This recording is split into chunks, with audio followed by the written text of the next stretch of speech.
यदि भगवान को प्राप्त करना चाहते हो तो आप अंधविश्वास से पहली बात दूर रहो। आप टोना टोटका पे विश्वास नहीं रखो, काला धागा और ये धागा वो धागा, ये व्रत वो व्रत, ऐसा व्रत ऐसा। किसी ने कहा सभी व्रतों से बड़ा व्रत है पति व्रत। क्या? पति व्रत। सभी व्रतों में सबसे बड़ा व्रत है पत्नी व्रत। केवल पति व्रत नहीं होता है, पत्नी व्रत भी होता है। अब आप समझदार हैं, आप समझ रहे होंगे, पत्नी व्रत पति व्रत सबसे बड़ा व्रत है। और पति व्रत शक्ति जो मिलती है ना, उस शक्ति से बड़ी कोई शक्ति नहीं है। वो पतिव्रत सतीत्व की शक्ति ऐसी होती है कि उस शक्ति से भगवान भी हार जाए। देखो वृंदा जी के साथ भगवान ने छल किया था और फिर उनको उनसे विवाह करना पड़ा। वृंदा जी जो तुलसी माता है, और तुलसी जी हर घर में पूजी जाती है। सतीत्व की शक्ति के कारण ऐसा हुआ था कि उन्होंने श्राप भी दे दिया, भगवान को श्राप भी दिया, बुरा भला भी कहा, लेकिन फिर भी भगवान ने स्वीकार किया। क्यों? क्योंकि वो जानते थे कि ये परम पतिव्रता है।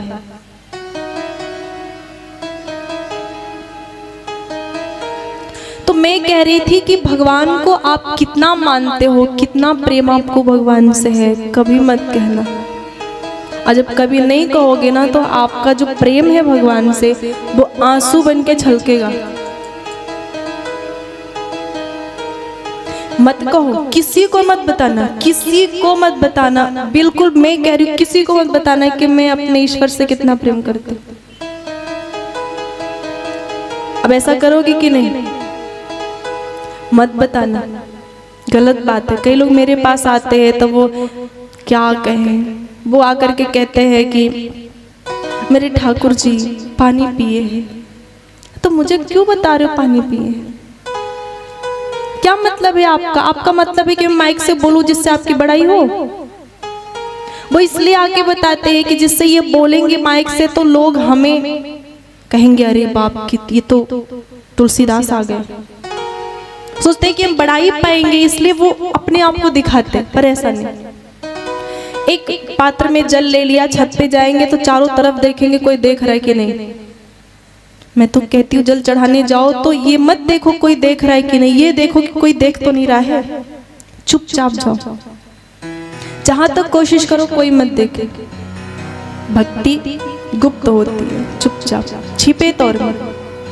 प्रेम कैसा होता है? प्रेम छिपे तौर में होता है। ईश्वर से प्रेम छिपे तौर में, छिप छिप के, छिप छिप के। कोई एक संत है वृंदावन में, उनका नाम मुझे विस्मरण में नहीं आ रहा है। वो जाते हैं जब बांके बिहारी दर्शन करने, कोई पूछता है उनसे कहाँ जा रहे, तो कहते जा रहे खाना खाने। कोई कहता कहाँ जा रहे, कहते जा रहे वो मोमोज खाने। और जा रहे होते दर्शन करने, लेकिन कहते जा रहे हैं मोमोज खाने। कोई पूछे तो कहते जा रहे वहां का चाट बड़ा फेमस है, वो खाने। छिपाते हैं। किसी ने पीछा कर लिया एक दिन तो पता चला कि कौन सा चाट खाने जा रहे हैं। ये मंदिर में जाकर के घंटों घंटों खंबे से ऐसे लटके भगवान को देख रहे हैं। इतना छिपाते हैं। अब बोलो राधे राधे।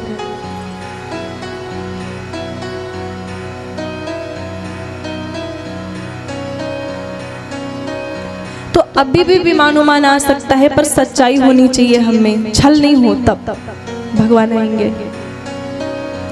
सारे विमान में बैठ करके गए। यहाँ पे अब नारद जी ने कहा महाराज आप बताओ कथा का आयोजन कैसे कराना चाहिए, तो भी उन्होंने बताया। कथा का आयोजन करना है तो इसके लिए सबसे पहले अच्छा सा मुहूर्त देखो।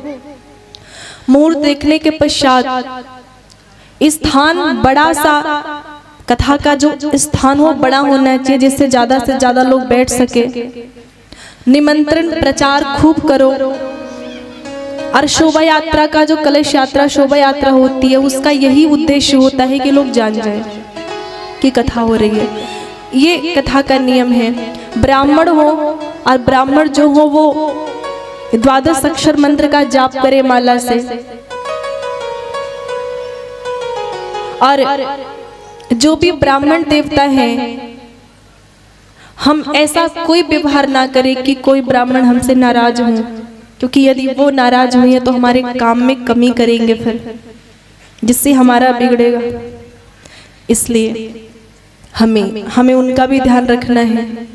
और ब्राह्मण का और वक्ता का चयन करते हुए भी बड़ी ध्यान से देखना चाहिए। भागवत जी में ही भी लिखा है, विरक्तो वैष्णवो विप्रो वेद शास्त्र विशुद्धिकृत।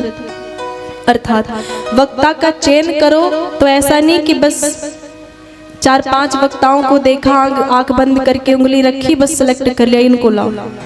नहीं, वक्ता चयन करते समय और वक्ता के गुण देखो, वक्ता की ड्रेस मत देखो कि वक्ता वीआईपी ड्रेस पहनता है कि वो सस्ते ड्रेस पहनता है, उसके पास चरपहिया बढ़िया बढ़िया वाली है कि वो गरीब है ना, ये नहीं देखो। उसके आप वक्ता का चयन करते समय ये देखो कि वक्ता मन से कैसा है। पहली बात तो वक्ता विरक्त होना चाहिए। विरक्त माने जिसमें राग द्वेष ना हो, किसी से द्वेष ना हो, जलन ना हो, ईर्ष्या ना हो, नफरत ना हो, कोशिश करें राग ना हो। क्योंकि यदि वक्ता रागी होगा, प्रपंची होगा, तो यहाँ बैठ करके भी प्रपंच ही सुनाएगा आपको। और आप यहाँ प्रपंच सुनने नहीं बैठे, यहाँ पे भगवान की कथा सुनने बैठे।